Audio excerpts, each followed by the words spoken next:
కి స్వాగతం. ఈ రోజు వార్తలోని ముఖ్యాంశాలు మీకోసం. ఖచ్చితమైన రియల్ టైం వాతావరణ పర్యవేక్షణ కోసం ఆటోమేటిక్ వాతావరణ కేంద్రాలు నిరంతర డేటాను అందిస్తాయన్న జిల్లా కలెక్టర్ డాక్టర్ ఏ. సిరి. జాతీయ స్థాయిలో కర్నూలు క్రీడాకారులు రాణించాలి డాక్టర్ శంకర్ శర్మ.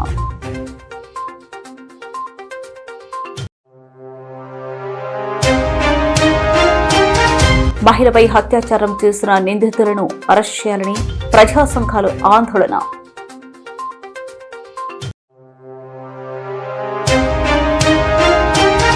ప్రపంచ క్యాన్సర్ దినోత్సవాన్ని ఘనంగా నిర్వహించిన ఒమేగా హాస్పిటల్స్.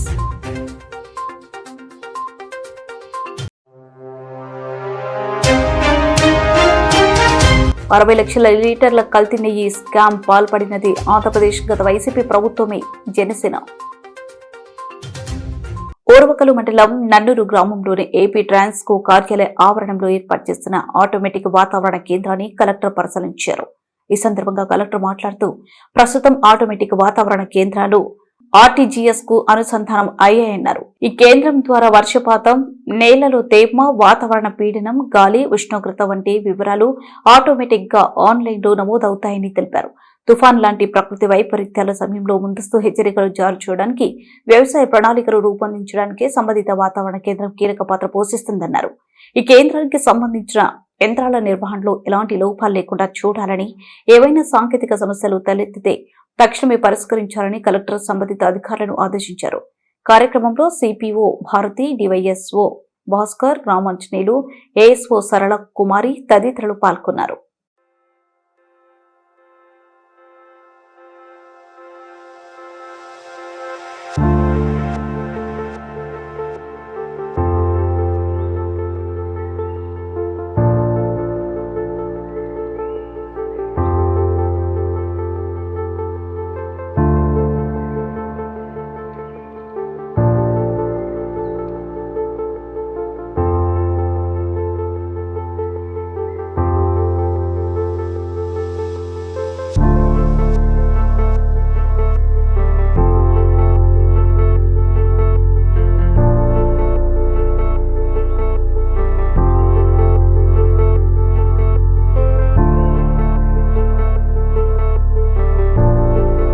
కరాటే జాతీయ స్థాయి పోటీలు ఈ నెల 7, 8 తేదీలో విశాఖపట్నంలో జరగనున్నాయని, ఈ పోటీలో కర్నూలు జిల్లా నుంచి 30 మంది కరాటే క్రీడాకారులు పాల్గొంటున్నారని, విశాఖపట్నం వెళ్తున్న క్రీడాకారులకు సహస్ర పాఠశాల ఆవరణంలో కరాటే కిట్లను డాక్టర్ శంకర్ శర్మ అందజేశారు. ఈ సందర్భంగా డాక్టర్ శంకర్ శర్మ మాట్లాడుతూ మార్షల్ ఆర్ట్స్ లో శిక్షణ తీసుకున్న వారికి ఏకాగ్రత పెరిగి చదువులు రాణిస్తారన్నారు. శిక్షకులు మహావీర్ బహదూర్ మధుభరత్, సహస్ర స్కూల్ కరెస్పాండెంట్ చంద్రశేఖర్ పాల్గొన్నారు.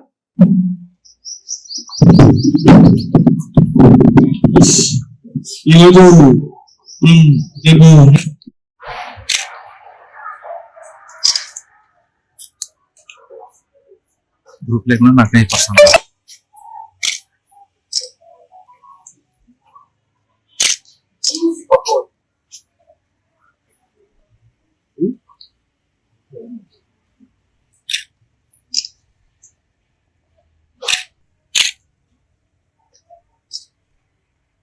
Okay.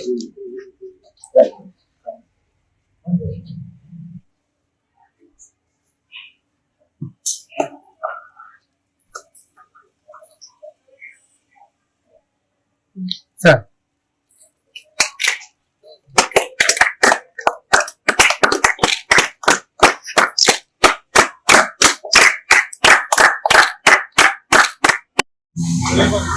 One, 2, 3, 4, 5, 6, 10, 11,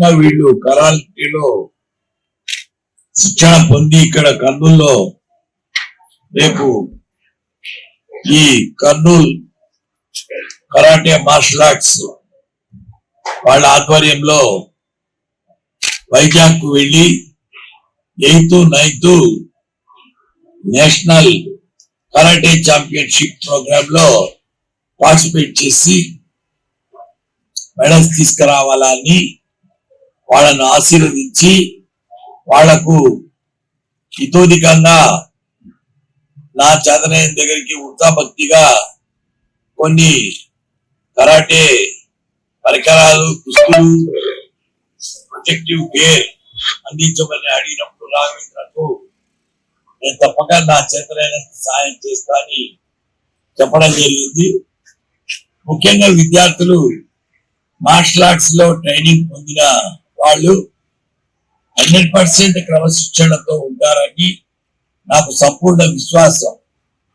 అదే కాకుండా ఈ ఒబిసిటీ ప్రాబ్లం, ఊబకాయము, diabetes, hypertension, lifestyle disorders, drug addiction, behavioural problems, చిన్న చిన్న దానికే మానసిక ఒత్తిడి గురి కావడము, ఇటువంటి అన్ని సమస్యలకు చెక్ పెట్టాలంటే మార్షల్ ఆర్ట్స్ లో 4 మిళితమై ఉన్నాయి. ఒకటి పదే చెప్తుంటారు. ఒకటి ఫిజికల్ ఎక్సర్సైజ్, దేహదారుణ్యత. రెండవది డీప్ బ్రీదింగ్ ను ఎవరైతే రెగ్యులేట్ చేసుకుంటారో, ఎవరైతే డీప్ బ్రెత్ తీసుకోగలుగుతారో వాళ్ళు మైండ్ లో పీస్ఫుల్ గా ఉండగలుగుతారు. Breath is directly connected to the mind. రెండవది. మూడవది, వాళ్ళకి ఏకాగ్రత పెరుగుతుంది, అంటే అటెన్షన్ స్పాన్ పెరుగుతుంది. ఒక చిన్న విషయాన్ని కూడా ఇప్పుడు వినాలా, ఒక వీడియో చూడాలా, ఒకటి తెలుసుకోవాలన్నా ఓపిక లేదు.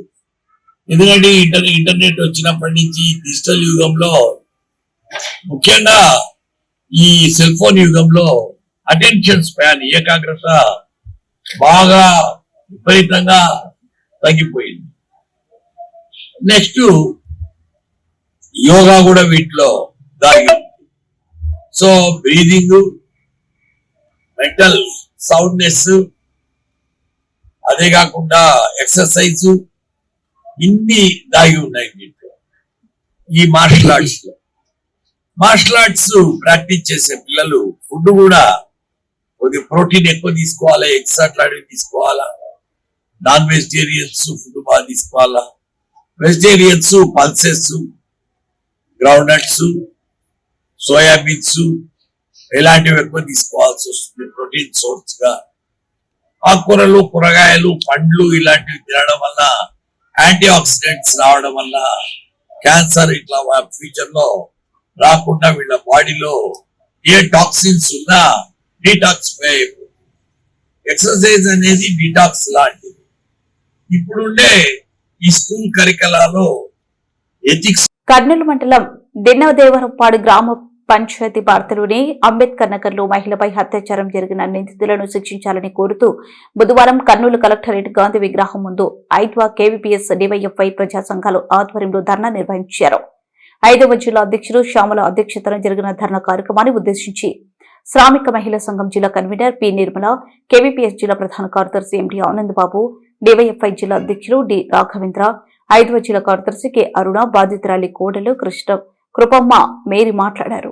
ధర్నా కార్యక్రమంలో 5వ రాష్ట్ర నాయకులు అలివేలమ్మ, కేవీపీఎస్ జిల్లా ఉపాధ్యక్షులు డి విజయమ్మ, ఎన్జీ కృష్ణ, జిల్లా సహాయ కార్యదర్శి ఎం భాస్కర్, ఆర్వీఎస్ జిల్లా కార్యదర్శి గురుశేఖర్, ఎస్ఎఫ్ఐ జిల్లా అధ్యక్షులు సాయి ఉదయ్, నగర కార్యదర్శి అంచి, డివైఎఫ్ఐ జిల్లా ఉపాధ్యక్షులు హుసేన్ భాషా, జిల్లా సహాయ కార్యదర్శి ప్రకాష్, ఐద్వా ఓల్డ్ సిటీ కార్యదర్శి పద్మ, న్యూ సిటీ అధ్యక్షులు కుమారి, నాయకులు వేణమ్మ, విజయకుమారి, కేవీపీఎస్ నాయకులు ఏసురాజు, రమణ, రోషయ్య, చిన్న, ఆనంద్, పెద్దబాబు, బాబురావు, లక్ష్మీనారాయణ, రామాంజనేయులు, శంకర్, పృథ్వీ, శేషాద్రి, మనోహర్, మాజీ ఎంపీటీసీ వెంకటస్వామి, మస్తాన్, మధు, శంకర్, బాధితురాలి కుమార్లు, రామాంజనేయులు, అయ్యప్ప స్వామితో పాటు మరో 100 మంది గ్రామస్తులు పాల్గొన్నారు. అయితే గ్రామస్తులందరూ కూడా ఐక్యమయ్యి ఈ రోజు ఈ ధర్నా చేయడం కూడా జరుగుతా ఉంది. ఈ ధర్నా ప్రజా సంఘాల ఆధ్వర్యంలో మహిళలకు న్యాయం జరగాలనేసి ఈ కార్యక్రమాన్ని చేస్తా ఉన్నాము. ఇలాంటి దుర్మార్గానికి ఒడిగట్టిన వారిని పోలీసులు కఠినంగా శిక్షించి అరెస్ట్ చేయకుండా, మరి ఇప్పటి వరకు కూడా వాళ్ళని అరెస్ట్ చేయకుండా బలారిలో ఉన్న వాళ్ళని కూడా పట్టుకొని రాలేదు. అలాగని ఆమెకి మెరుగైన వైద్యం కూడా ప్రభుత్వం అందించలేదు. కేసు కూడా ఇంతవరకు కట్టలేదు. వాళ్ళ కుటుంబ సభ్యులు కూడా శోక సమస్యలో ఉన్నారు. ఇవన్నీ కూడా ప్రభుత్వాలే మాకు న్యాయం చేయాలనేసి కూడా మేము ఇక్కడ ఈ కార్యక్రమాన్ని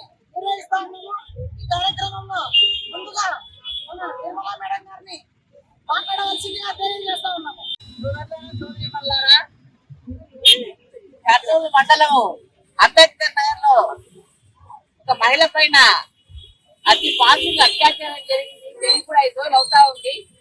అయినా పోలీస్ డిపార్ట్మెంట్ ఏమాత్రం పట్టించుకున్న పరిస్థితులు కనపడడం లేదు. హాస్పిటల్ కూడా అడ్మిట్ చేశారు. అయితే ఆమె అనారోగ్యంగా ఉన్నప్పుడే హాస్పిటల్ డిశ్చార్జ్ చేయడం జరిగింది. అసలు ఏం జరుగుతుందో అర్థం కాని పరిస్థితి. ఒక మహిళ పైన పార్శ్వంగా అత్యాచారం జరిగిందని ఏ మహిళ కూడా జరగకుండా జరిగిందని చెప్పుకోదు. జరిగినప్పుడే ఈ రకమైన పరిస్థితి వచ్చిందని చెప్పి చెప్తారు. మరి అట్లాంటిది ఈ రోజు పోలీసు కేసు కట్టకుండా అట్లాగే ఏదైతే హాస్పిటల్ ఉందో అది పూర్తిగా బాగయ్యే వరకు కూడా ఆ రకంగా పంపించాల్సిన అవసరం ఉంది. కానీ అదేమీ లేకుండా 2 రోజులకే డిశ్చార్జ్ చేసి పోలీసులు ఏమో రిపోర్ట్ రాని అని మేము అడుగుతా ఉన్నాం. ఒక మహిళ దానికి అన్యాయం జరిగిందని చెప్పేసి ఎమ్మెల్సీ చేయించినప్పుడు వెంటనే కేసు కట్టాలా?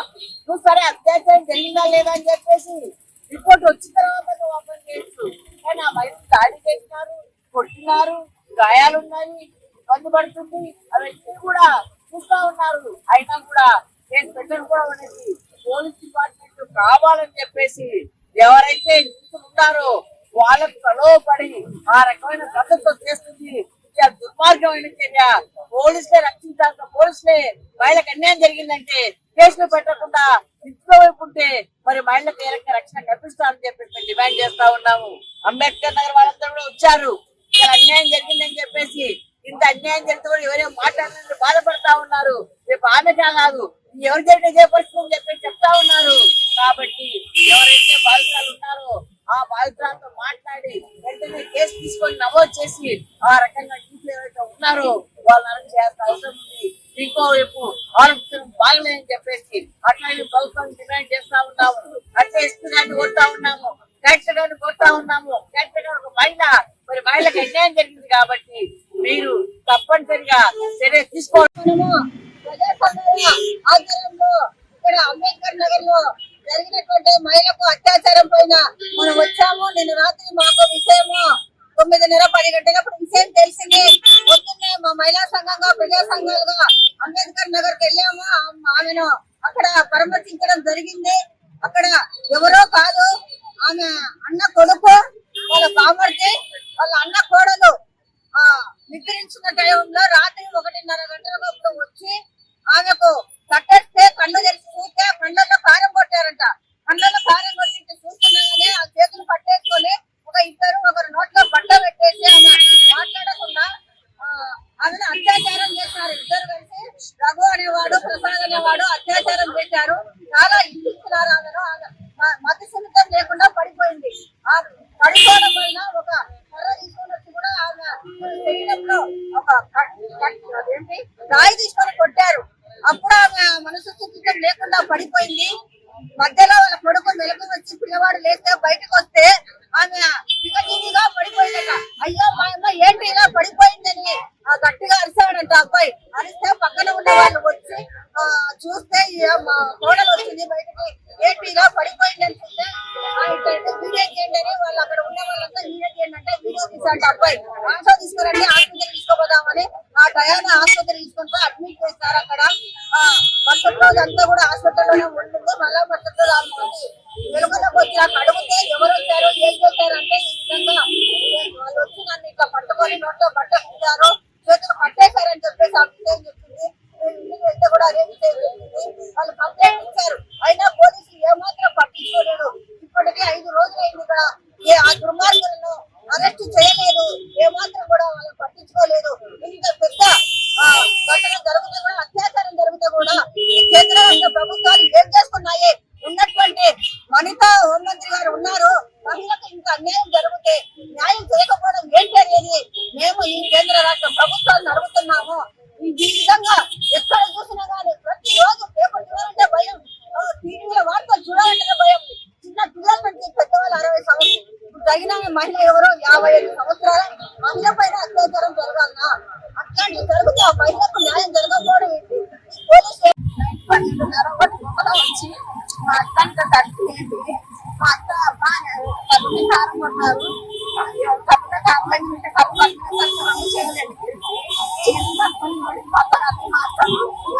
చేసి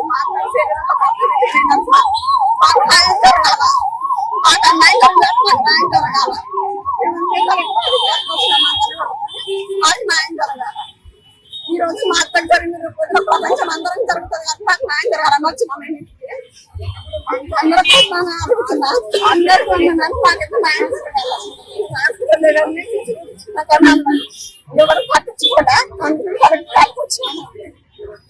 నాకైతే మీరు అందరూ న్యాయం చేయాల.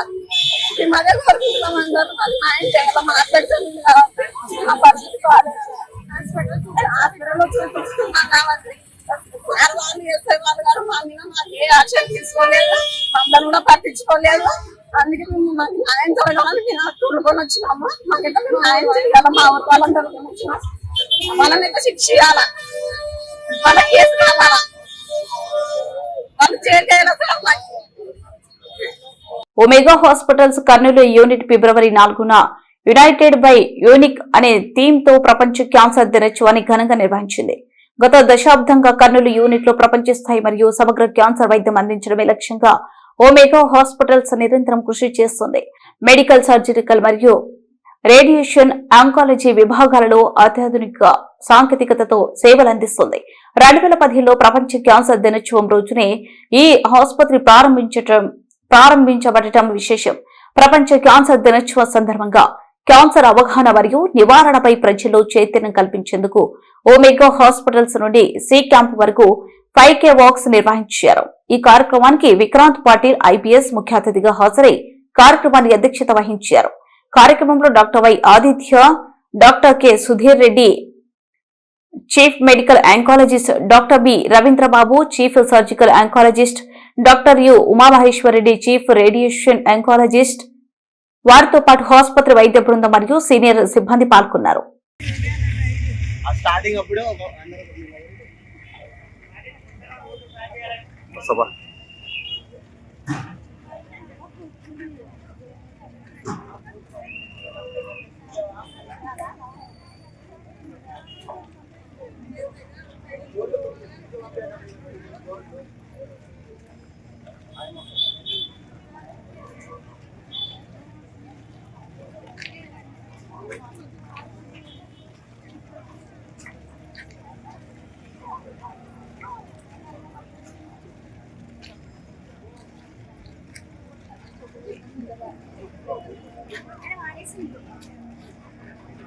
ఇప్పుడు human papilloma virus HPV vaccination చేసుకుంటే మన శరీరంలో కలిగే 6 క్యాన్సర్లకు మనం పూర్తిగా నివారించడానికి 98% వరకు నివారించడానికి అవకాశం ఉంది. అదేవిధంగా హెపటైటిస్ B వైరస్ వల్ల వచ్చే లివర్ క్యాన్సర్ కూడా మనం HPV వ్యాక్సినేషన్ అంటే హెపటైటిస్ B వైరస్ వ్యాక్సినేషన్ చేసుకుంటే అది పూర్తిగా నిర్మూలించడానికి అవకాశం ఉంది. మహిళలకు రొమ్ము క్యాన్సర్, మహిళల్లో మనం ఎక్కువగా చూసారు క్యాన్సర్లు 2, ఒకటి గర్భసంచి ముఖద్వారం దగ్గర వచ్చే క్యాన్సర్, ఒకటి సర్వైకల్ క్యాన్సర్ అంటాము, రెండోది రొమ్ము క్యాన్సర్. ఈ క్యాన్సర్లు 2 కూడా గర్భసంచి ముఖద్వారం దగ్గర వచ్చే క్యాన్సర్ మనం ప్యాప్ స్మియర్ అనే ఒక పరీక్ష చేసుకోవడం వల్ల ముందుగా గుర్తించడానికి అవకాశం ఉంటుంది. ఆ రకంగా ముందుగా గుర్తించుకోవడం వల్ల తక్కువ స్థాయిలో బయటపడుతుంది, తక్కువ ట్రీట్మెంట్ తో జబ్బును పూర్తిగా నయం చేయడానికి అవకాశం ఉంటుంది. రొమ్ముకు సంబంధించిన క్యాన్సర్లు కూడా ఒక స్క్రీనింగ్ టెస్ట్ మనకు అందుబాటులో ఉంది. ఒకటి బ్రెస్ట్ సెల్ఫ్ ఎగ్జామినేషన్, అంటే స్వతహాగా వాళ్ళు రొమ్మును పరీక్ష చేసుకోవడం, ప్రతి నెల రొమ్మును పరీక్ష చేసుకోవడం వల్ల ఏదైనా మార్పులు ఉంటే ఆ రొమ్ములో గడ్డలు కానీ ఇలాంటివి ఏమైనా ఉంటే త్వరగా కనుక్కొని పరీక్ష చేసుకొని ఆ జబ్బును తక్కువ స్థాయిలో కనుక్కొని ట్రీట్మెంట్ చికిత్స చేసుకోవడానికి అవకాశం ఉంటుంది, పూర్తిగా నయం చేసుకోవడానికి కూడా అవకాశం ఉంటుంది. జన్యుపరంగా వచ్చే క్యాన్సర్ లో మనం బ్రెస్ట్ క్యాన్సర్ అంటే రొమ్ముకు సంబంధించిన క్యాన్సర్, ఓవేరియన్ క్యాన్సర్, అండాశయానికి వచ్చే క్యాన్సర్, తర్వాత యూట్రైన్ క్యాన్సర్ అంటాం, గర్భసంచికి సంబంధించిన క్యాన్సర్లు, తర్వాత పేగుకు సంబంధించిన క్యాన్సర్. ఈ 4-5 రకాల క్యాన్సర్లు వంశపరంపరంగా వచ్చేదానికి అవకాశం ఉంటుంది. వంశపరంపరంగా వచ్చిందా లేదా కనుక్కోవాలంటే ఒకటి ఫ్యామిలీ హిస్టరీ, అంటే ఒక కుటుంబంలో ఇంకా వేరే వాళ్ళకి ఎవరికైనా అదే రకమైన జబ్బులు ఉన్నాయా లేదా అనేది కనుక్కుంటే మనం ఒక అవగాహన వస్తుంది, ఉందా లేదా నిర్ధారణ చేసుకోవడానికి మనం కొన్ని పరీక్షలు చేసుకుని అది వంశపరంపరంగా వచ్చిన జబ్బా లేదా అనేది కనుక్కొని ఆ తర్వాత దానికి సంబంధించిన టెస్ట్ చేసుకుని జబ్బుని నిర్ధారణ చేసుకుని ఒకవేళ జబ్బు రాకపోయినా కూడా అటువంటి జబ్బు వచ్చే అవకాశం ఉంటే ఆ భాగాలను పూర్తిగా ఆపరేషన్ చేసి తీసేస్తే జబ్బును పూర్తిగా రాకుండా నివారించడానికి అవకాశం ఉంది. ఎన్ని దశల్లో ఉంటుంది సార్? అంటే రోగి ఏ దశలో, మొదటి 2, 3 దశల్లో పూర్తి నయం చేసే అవకాశం ఎంత పర్సెంటేజ్ వరకు ఉంటుంది వాళ్ళు కోరుకునే? బ్లడ్ క్యాన్సర్ అంటే రక్తం సంబంధించిన క్యాన్సర్ కాకుండా మిగతా క్యాన్సర్ అన్ని కూడా 4 స్థాయిల్లో మనం విభజించవచ్చు. 1వ స్టేజ్, 2వ స్టేజ్, 3, 4వ స్టేజ్. 1, 2, 3వ స్టేజ్లో జబ్బును పూర్తిగా నయం చేయడానికి అవకాశం ఉంటుంది. 4వ స్టేజ్ లో జబ్బును పూర్తిగా నయం చేయలేకపోయినా మనం ట్రీట్మెంట్ ఇవ్వడం వల్ల, చికిత్స చేసుకోవడం వల్ల జబ్బును కొంతవరకు ఆధీనంలో ఉంచుకొని కంట్రోల్ చేసుకొని ఆ పేషెంట్ యొక్క ఆ రోగి యొక్క జీవితకాలాన్ని పెంచేదానికి, వాళ్ళ క్వాలిటీ ఆఫ్ లైఫ్ ని పెంచేదానికి, అంటే వాళ్ళ పనులు వాళ్ళు చేసుకునే విధంగా చేయడానికి మనకి ఈ ట్రీట్మెంట్ అనేవి ఉపయోగపడతాయి. ఒమేగా బ్రాండ్ తరఫున ఎవరి ఇయర్ చేస్తున్నారు ప్రజలకు? ప్రతి సంవత్సరం ఒమేగా హాస్పిటల్ 2017 ఫిబ్రవరి 12 నుంచి ప్రారంభించబడింది. ఆ రోజు నుంచి ఈ రోజు వరకు ప్రతి సంవత్సరం మనం ఫిబ్రవరి 4వ తేదీన ప్రపంచ క్యాన్సర్ దినోత్సవం ర్యాలీ నిర్వహించడం, ప్రజలకు అవగాహన కల్పించడం, ఇవన్నీ కూడా ఆ రోజు నుంచి జరుగుతున్నాయి. అది 4వ తారీఖు వరల్డ్ క్యాన్సర్ డే. అంటే ఇవాళ క్యాన్సర్ గురించి అవగాహన తెలుపుతూ అదే టైంలో ప్రజలకి క్యాన్సర్ తగ్గ ట్రీట్మెంట్లు, స్క్రీనింగ్ మెథడ్స్ గురించి అవగాహన కలపడానికి. సో యూజువల్లీ 2025 నుంచి 27 తిరుమల తిరుపతి దేవస్థానం నందు గడిచిన గత వైసీపీ ప్రభుత్వం నందు భారీగా కల్తీని ఉపయోగించి లడ్డూలు తయారు చేసి ప్రజల ఆరోగ్యంతో పాటు స్వామివారి యొక్క ప్రసాదాన్ని అగౌరవపరుస్తూ ఆంధ్రప్రదేశ్ నందు గతంలో ఎప్పుడు కూడా జరగనంత మహా అపచారం గత ప్రభుత్వం నందు జరిగిందని శ్రీశైల దేవస్థానం బోర్డు మెంబర్ రేఖ మీడియాతో అన్నారు. ఈ సందర్భంగా కార్యాలయం నందు ఏర్పాటు చేసిన పాత్రికేయ సమావేశంలో వారు మాట్లాడారు. కార్యక్రమంలో జనసేన పార్టీ నాయకులు మరియు కార్యకర్తలు పాల్గొన్నారు.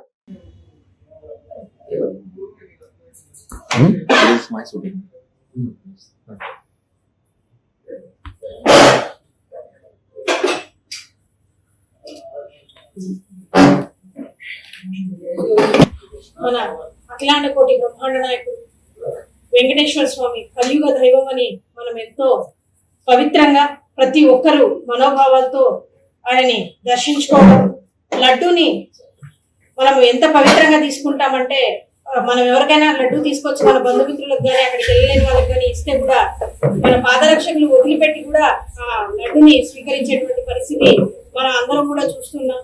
అలాంటి లడ్డూ కల్తీ జరిగిందని చెప్పేసి గత ప్రభుత్వం పాలకులు ఎంత కల్తీ చేశారనే విషయం మీద సిట్ ప్రభుత్వం నివేదిక ఇవ్వడం జరిగింది. అందులో స్పష్టంగా క్లియర్ గా ఒక చుక్క పాలు గాని, వెన్న గాని, నెయ్యి లేనటువంటి, పెరుగు గాని లేనటువంటి దాంట్లో నెయ్యి 60 లక్షల లీటర్ల వరకు వచ్చింది. లడ్డు ఏర్పాటు చేయడం జరిగింది అని అంటే, మేకింగ్ జరిగింది అంటే ఒక మహిళలైతేనే ముందు ప్రతి ఒక్కరికి కూడా అర్థమవుతుంది ఎలాంటి కల్తీతో ఆ నెయ్యిని ఉత్పత్తి చేశారు, ఆ నెయ్యి ద్వారా ఎన్ని లడ్డూలు మనము తీసుకున్నాము, ఎంతమంది భక్తులకు అందజేశామనే విషయం క్లియర్ గా స్పష్టంగా అర్థమవుతుంది. అలాంటి స్పష్టంగా అర్థమైనటువంటి వ్యక్తులకు, అలాంటి వ్యాపారాలకి, అంటే ఒక ఆవుకి సంబంధించినటువంటి ఆవులు గాని, గేదెలు గాని, లేకపోతే వాళ్ళకి వ్యాపారంలో పాలు సేకరించేటువంటి పరిస్థితి గాని లేనటువంటి కంపెనీకి వాళ్ళు టెండర్ ఇవ్వడం అనేది ఎలాంటి పరిస్థితి, ఆ అన్యాయం ఎందుకు చేశారు, ఆ అన్యాయాన్ని కల్తీ చేసినటువంటి డబ్బు ఏ ప్యాలెస్ లో ఉన్నటువంటి నాయకులకు అందిందో ప్రతి ఒక్కరికి అర్థమవుతుంది. కానీ ఈ రోజు కనీసం హిందువుల మనోభావాల్ని కూడా ఆయన గౌరవించకుండా జగన్మోహన్ రెడ్డి గారు డిక్లరేషన్ కూడా ఇవ్వనటువంటి నాయకుడు. అంటే వాళ్ళకి ధర్మం గురించి గాని, హిందుత్వం గురించి గాని, స్వామి ప్రసాదం అని గాని ఎక్కడ కూడా వాళ్ళకి ఒక చిన్న బాధ, బెరుకు, ఏదో వేరే విషయాలలో మనం ఎలాగో అవినీతి చేసే ప్రభుత్వమే కాబట్టి ప్రతి విషయంలో చేసిందంటే అర్థం ఉంది. సాక్షాత్తు కలియుగ దైవమైనటువంటి వెంకటేశ్వర స్వామి దృష్టిలో కూడా ఇటువంటి అవినీతి చేస్తున్నారంటే అలా ఆ పాలకులు ఎలాంటి పరిస్థితి, ఎంత హీనమైనటువంటి పరిస్థితిలో ఉన్నప్పటికీ ఈ రోజు మళ్ళీ ఆ రోజు పవన్ కళ్యాణ్ గారు ఒక దీక్ష చేస్తే నవ్వినటువంటి పరిస్థితి. మరి ఈ రోజు ఒక చుక్క పాలు కూడా లేనటువంటి వాళ్ళ దగ్గర నెయ్యి సేకరించి చేసినటువంటి లడ్డు అని స్పష్టంగా అర్థమవుతున్నప్పటికీ వాటి గురించి ఈ రోజు హేమనీయంగా మాట్లాడుతున్నారంటే వాళ్ళ చిత్తశుద్ధి ఏందో ప్రతి ఒక్కరికి అర్థమవుతుంది. రివర్స్ లో మేము దేవస్థానానికి వెళ్ళి మేము క్లీన్ చేస్తాము, అవి చేస్తామని చెప్పి కొత్త కొత్త మాటలు మాట్లాడుతున్నటువంటి పరిస్థితి చూస్తున్నాం. కాబట్టి ప్రజలందరికీ కూడా నిజం తెలుస్తుంది. ప్రతి ఒక్కరికి కూడా లడ్డూలో ఎటువంటి పరిస్థితులు ఏర్పడ్డాయి, ఇంకా క్లిష్టమైనటువంటి రిపోర్ట్ కూడా రాబోయే 2-3 రోజుల్లో ఏర్పడుతుంది. కాబట్టి ఇలాంటి పిచ్చి పిచ్చి మాటలు, డైవర్షన్. రాయలసీమ పేరు చెప్పుకొని చాలా మంది రాజకీయ నాయకులు లబ్ధి పొందారని తెదేపా సీనియర్ నాయకుడు మాజీ ఎమ్మెల్యే బైరెడ్డి రాజశేఖర రెడ్డి అన్నారు. కర్నూలులో నిర్వహించిన మీడియా సమావేశంలో ఆయన మాట్లాడుతూ అధికారంలో లేనప్పుడే రాయలసీమ గుర్తొస్తుందని వైసీపీ నాయకులను విమర్శించారు. రాయలసీమకు న్యాయం చేసిన ఏకైక నాయకుడు ఎన్టీఆర్ ఒక్కరే అని బైరెడ్డి వెల్లడించారు. వైఎస్ఆర్సీపీ నాయకులు పోతిరెడ్డిపాడు వద్ద బహిరంగ సభ ఏర్పాటు చేయడం విడ్డూరంగా ఉందన్నారు. వైసీపీ నాయకులకు బూతులు మాట్లాడడం తప్ప వేరేమీ చేత కాదన్నారు. రాయలసీమ ఎత్తిపోతల పథకం విషయంలో ఉమ్మడి రాష్ట్రంలో తీసుకునే నిర్ణయాలు రాష్ట్రం విడిపోయిన తర్వాత తీసుకోవడం కష్టంగా ఉంటుందన్నారు. మాజీ ముఖ్యమంత్రి వైఎస్ జగన్మోహన్ రెడ్డి ఏ ప్రతిపాదనపై రాయలసీమ ఎత్తిపోతల పథకాన్ని ప్రారంభించారని ప్రశ్నించారు. కేవలం సోమశిల ప్రాజెక్టుకు నీరు తీసుకుని పోయేందుకే ఆ పథకాన్ని అప్పట్లో ప్రారంభించి ప్రజాధనం దుర్వినియోగం చేశారని బైరెడ్డి రాజశేఖర రెడ్డి అన్నారు. వైసీపీ నాయకులు అన్యాయం చేసి వారే బహిరంగ సభ పెట్టడం సిగ్గుచేటన్నారు. ఇక్కడ కూడాను అన్ని ప్రాంతాలతో సమానంగా అభివృద్ధికి నోచుకుంటుంది, నిరుద్యోగ సమస్య తీరుతుంది అని రైతులు, యువకులు, అదే రకంగా రాయలసీమ వాసులు ఎదురు చూస్తూ వచ్చాం. ఎప్పుడోసారి మా బతుకులు తెల్లవారుతాయిలే, చీకట్లు తొలగిపోతాయిలే అని చెప్పి ఎంతో ఆశతో ఎదురు చూశాం. ఈరోజు రాయలసీమ పేరు చెప్పుకొని రాయలసీమ అన్నటువంటి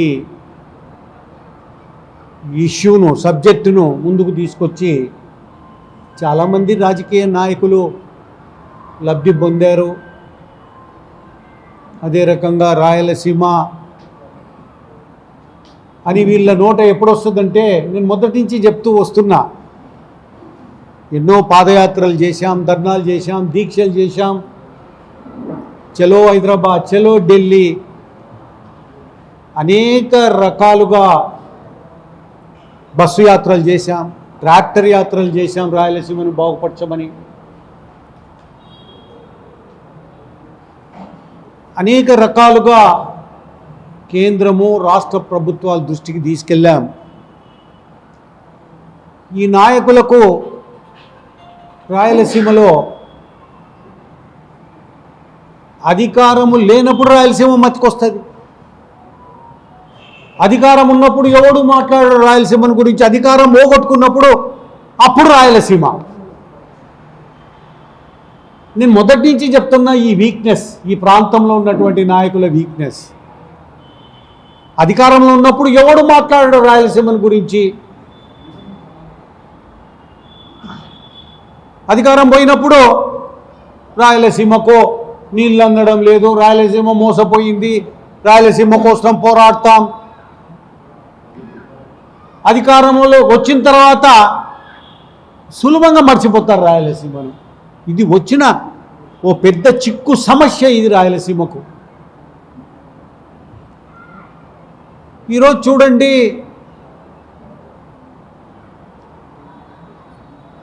ఈ మరి వైఎస్ఆర్ పార్టీ వాళ్ళు మళ్ళా మొదలుపెట్టారు రాయలసీమకు అన్యాయం జరుగుతూ ఉంది అని. వార్తలు ముగించే ముందు ముఖ్యాంశాలు మరోసారి. ఖచ్చితమైన రియల్ టైం వాతావరణ పర్యవేక్షణ కోసం ఆటోమేటిక్ వాతావరణ కేంద్రాలు నిరంతర డేటాను అందిస్తాయన్న జిల్లా కలెక్టర్ డాక్టర్ ఏసిరి. జాతీయ స్థాయిలో కర్నూలు క్రీడాకారులు రాణించాలి, డాక్టర్ శంకర్ శర్మ.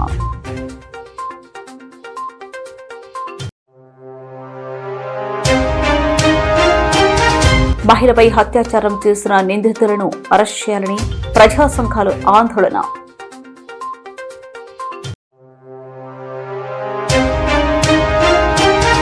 ప్రపంచ క్యాన్సర్ దినోత్సవాన్ని ఘనంగా నిర్వహించిన ఒమేగా హాస్పిటల్స్.